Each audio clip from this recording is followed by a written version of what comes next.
और चुनाव को दूसरी तरफ मोड़ देते हैं कि राम मंदिर सुप्रीम कोर्ट के आदेश के बाद बना, 370 आपने जरूर हटाया, लेकिन वो 370 हटा, उसका असर केरल के चुनाव पर क्या पड़ेगा? उसका असर अगर कहें तो बाकी हिस्सों पर क्या लेना देना है उसका, ये सवाल पूछे जाते हैं। अभिषेक जी, पहले मैं 370 पे बात करना चाहता हूं कि क्या केरल इस देश का हिस्सा नहीं है? क्या वहां के नागरिक इस देश के नागरिक नहीं है? तो क्या नेशनल अगर कोई प्रॉब्लम है, क्या केरल का मेरा जो कोई भी युवा है वो फौज में भर्ती नहीं होता है? वो वहां सिपाही, मेजर, कर्नल वो अपनी सेवा नहीं देता है कि जम्मू कश्मीर के अंदर जब आए दिन वारदात होती थी, उनके सर काटे जाते थे, पाकिस्तान की तरफ से जो गोलाबारी होती थी, हमारी अर्थव्यवस्था पे चोट पहुंचाई जाती थी? तो क्या ये देश, ये हर व्यक्ति से जुड़ा हुआ मामला नहीं है क्या? ये कांग्रेस की मानसिकता है कि जम्मू कश्मीर को एक अलग तरीके से, अलग चश्मे से देखना। अब मैं दूसरी आपको बात बताता हूं महंगाई की। आज आप देखिए, पूरा संसार, मेरे यशस्वी प्रधानमंत्री मोदी जी ने बड़े अच्छे से बताया था कि आज पूरे देश में पूरे संसार में तनाव है।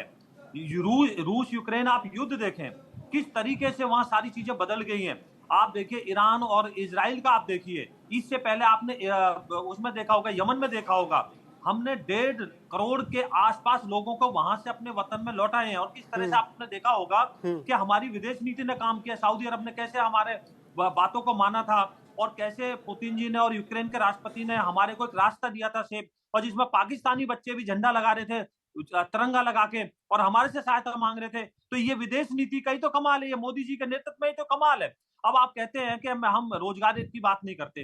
रोजगार में आप देखिए, आप आंकड़े उठा रूस के यूक्रेन देखिए, ने रास्ता दिया था, इसका तो खंडन विदेश मंत्रालय ने खुद किया था, अरिंदम बागची ने इसका खंडन किया था।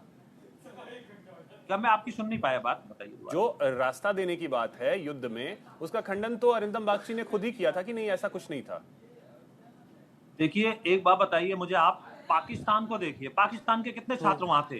तो हमने कैसे जनरल वीके सिंह के नेतृत्व में कैसे हमने वहां यमन में वो चलाया था, अभियान चलाया था? तो ये पूरे देश के सामने है, ये तो मुझे बताने की जरूरत नहीं है, पूरे देश ने देखा था कैसे एयरलिफ्ट कराया गया था उन बच्चों को, किस तरीके से वहां से श्रमिकों को निकाला गया था यमन से। तो ये सारे देश ने देखा पाकिस्तानी कैसे वहां तड़प रहे थे, ठीक है। कैसे वहां भीख अब मांग रहे थे। आदेश जी देखिए, विजय जी ने ये तमाम मुद्दे गिनवाए, अब इन मुद्दों पर वो वोट मांग रहे हैं, तो जनता आप पे क्यों भरोसा करे?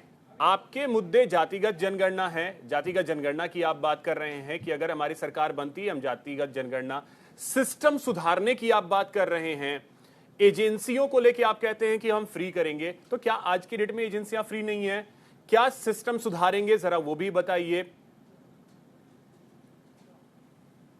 अभिषेक जी, सच्चाई है कि हमारे मुद्दे हैं बेरोजगारी, हमारा मुद्दा है महंगाई, हमारे मुद्दे हैं किसानों को किस तरह से प्रताड़ित किया जाता है, हमारे मुद्दे हैं कि किस तरह से महिलाओं के साथ अत्याचार किया जाता है, हमारा मुद्दा है किस तरह से मणिपुर को जलने पे छोड़ दिया जाता है, हमारा मुद्दा है किस तरह से जो है लेह लद्दाख वहां पे प्रदर्शन हो रहे हैं और सरकार संज्ञान नहीं लेती, हमारा मुद्दा है किस तरह से पेपर लीक होते हैं और सरकार कोई एक्शन नहीं लेती। तो हमारे ये तमाम ऐसे जवलत मुद्दे हैं जो से देश के लोग प्रताड़ित है, परेशान हैं। उन मुद्दों के लिए हम वोट मांग रहे हैं और यही देश के मुद्दे हैं। लेकिन सच्चाई है कि भारतीय जनता पार्टी ने अपने चुनाव घोषणा पत्र से भी इनको गायब रखा हुआ है, और गायब इसलिए रखा हुआ है क्योंकि ये इन चीजों को, देश के लोगों की तकलीफों को तकलीफ नहीं मानते। ये सिर्फ विदेशों में ये किया, युद्ध रुकवा दिया। अभी आपने बिल्कुल स्पष्ट कहा कि किस तरह से विदेश मंत्रालय के प्रवक्ता ने स्पष्ट किया कि इस तरह का कोई बात नहीं हुई, इस तरह से कोई युद्ध नहीं रुका। तो ये देश को गुमराह करते हैं। अभी यूनेस्को का चुनाव हुआ, 58 देश उसके मेंबर हैं, और वहां पे पाकिस्तान का व्यक्ति जो है वो जीत जाता है और हमारा उम्मीदवार हार जाता है, लेकिन हमारा विदेशों में डंका बज रहा है। मालदीव से हमारे कितने अच्छे संबंध थे, 5 लाख की आबादी का देश है, हमें आके दिखा रहा है, हमारी सेना को वहां से वापस भेज रहा है, हमारे सैनिकों को वापस भेज दिया है, लेकिन हमारा डंका बज रहा है। तो ये सिर्फ और सिर्फ झूठ का प्रोपगंडा चला के कहीं ना कहीं देश के लोगों को गुमराह करना चाहते हैं। नहीं, लेकिन इनकी जो आप करनी और अलायंस कथनी में आपने अंतर बनाया है, जो अलायंस आपने बनाया है, उसका एक था कि कॉमन मिनिमम प्रोग्राम आएगा, अभी तक वो आया नहीं है। तो जनता अलग अलग पार्टियों के हिसाब से जो एजेंडे होंगे उस हिसाब से वोट करेगी। क्या आप लोग उस भरोसे हैं? अभिषेक जी, हमारे बहुत सारे कॉमन चीजें हैं। महंगाई है, बेरोजगारी है, भ्रष्टाचार है, किसानों की समस्या है, नौजवानों की समस्या है। ये तमाम चीजें कॉमन है। इसके साथ साथ क्षेत्र की कुछ अपनी समस्याएं हैं। इन्होंने किस तरह से, जिस तरह से इतने सालों तक पाकिस्तान और भारत की सीमा पे तनाव रहता था, ठीक है। इन्होंने मणिपुर और उसमें मिजोरम और आसाम में किस तरह से वहां की पुलिस दूसरी पुलिस पे गोलियां चलाती है और कई जवान वहां पे मर जाते हैं, तो किस तरह से उनकी कॉमन मृत्यु मिनिमम होती है। अगर है तो तो इन्होंने फिर भारत के अब राज्यों की सीमाओं को आपके देश की सहयोगी हैं सीमाओं की तरह उत्तर प्रदेश वातावरण में, पैदा उनके कर पास दिया चलते है। हैं किदवई तो जी के वहां का पास। जब मैनिफेस्टो आता हूं होगा आदेश जी, फिर तो आता वहां हूं। की उस ठीक है, समस्या का समाधान होगा। एक तो छोटा सा मैं जवाब क्षेत्रीय देना चाहता हूँ। समस्याएं भी एक जो छोटा हमारे सा हर पार्टी, हमारे आदेश जो जी, नेता हैं, हर राज्य के अंदर हमारे नेताओं का एक बड़ा जनाधार ठीक है है। आदेश जी, वो आदेश वहां जी, की समस्याओं को भी उसमें लेते हैं, लेकिन नेशनल डन, इशू भी हमने ठीक उसमें है। ले रखे हैं। अब जल्दी जल्दी से, ठीक है विजय जी बोल लीजिए, 10 सेकंड में जल्दी से मैं रिप्लाई छोटा सा कीजिए, जल्दी से। मैं आदेश जी की बात का जवाब देना चाहता हूँ। ये कहते हैं किसानों की बातें।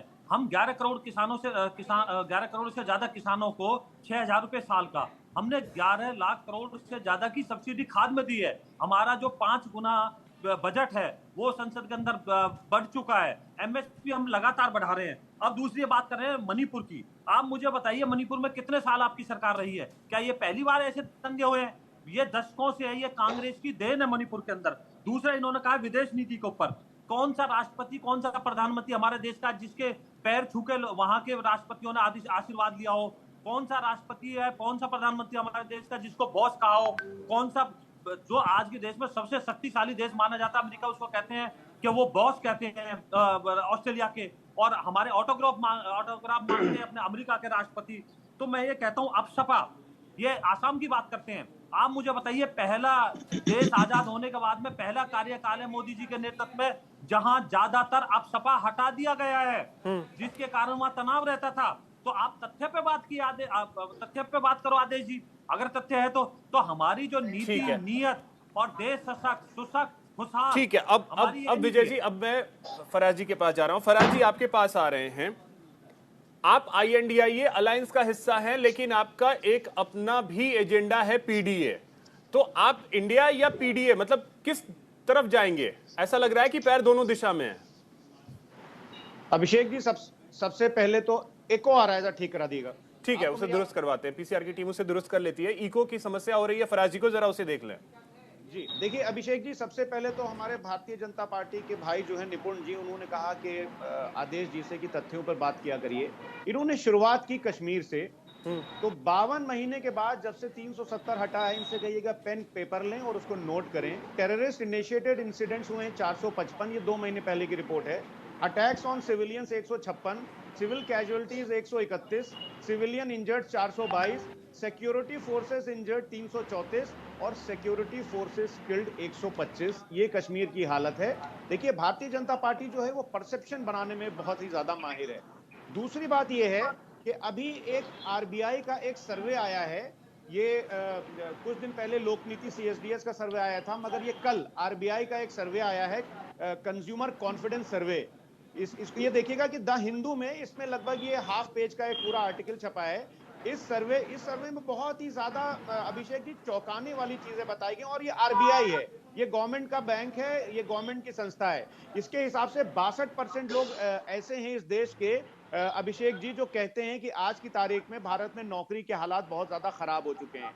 73% लोग अभिषेक जी कहते हैं भारत में आज की तारीख में कि उनका इनकम लेवल कम हो गया है। और 90% लोग कहते हैं कि इस देश में महंगाई आज की तारीख में चरम सीमा पर है।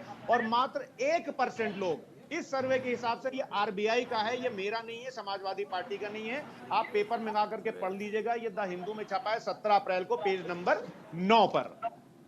मात्र 1% लोग कहते हैं कि बहुत ज्यादा महंगाई नहीं बढ़ी है। 99% लोग कहते हैं कि इस देश में आज की तारीख में महंगाई जो है वो फराज जी, तो वही मैं पूछ रहा हूं कि आपकी अगर सरकार आती है तो आप क्या, आपका क्या